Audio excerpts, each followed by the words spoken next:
अवांखे आगाह कयूं। खैरपुर जी दहशतगर्दी टोड़ अदालत पुलिस एहलकार जे क़त्ल केस में जवाबदार खे 2 भेरा उमिरि कैद ऐं 2 लाख रुपया ॾंड जी सज़ा ॿुधाई आहे।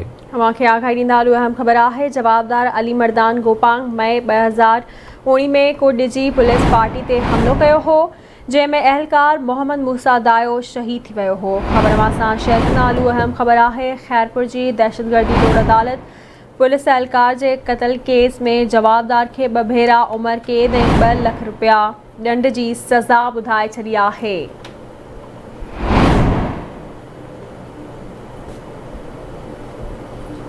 जवाबदार अली मर्दान गोपांग मई 2019 में कुर्ड जी पुलिस पार्टी ते हमिलो कयो हो, जंहिंमें एहलकार मोहम्मद मूसा दायो शहीद थी वियो हो। तफ़सील वठंदासीं खैरपुर मां शकील जावेद। शकील आगाह कजो। जी शकील आगाह कजो, छा तफ़सील आहे? शकील आगाह कजो अदालती फ़ैसिले बाबति।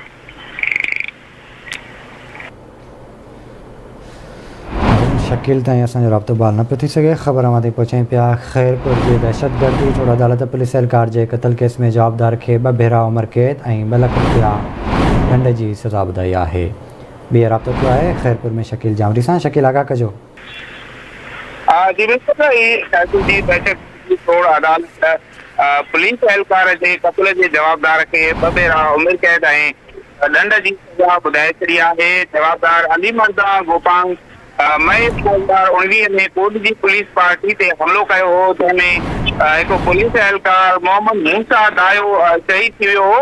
अदालत ॾोह साबित करण ते जवाबदार खे 2 भेरा उमिरि कैद ऐं 2.5 लाख ॾंड जी सज़ा ॿुधाए जवाबदार खे सख़्त सिक्योरिटी में सेंट्रल जेल खैरपुर मुंतक़िल करे छॾियो आहे। जी महिरबानी, जी आगाह करण।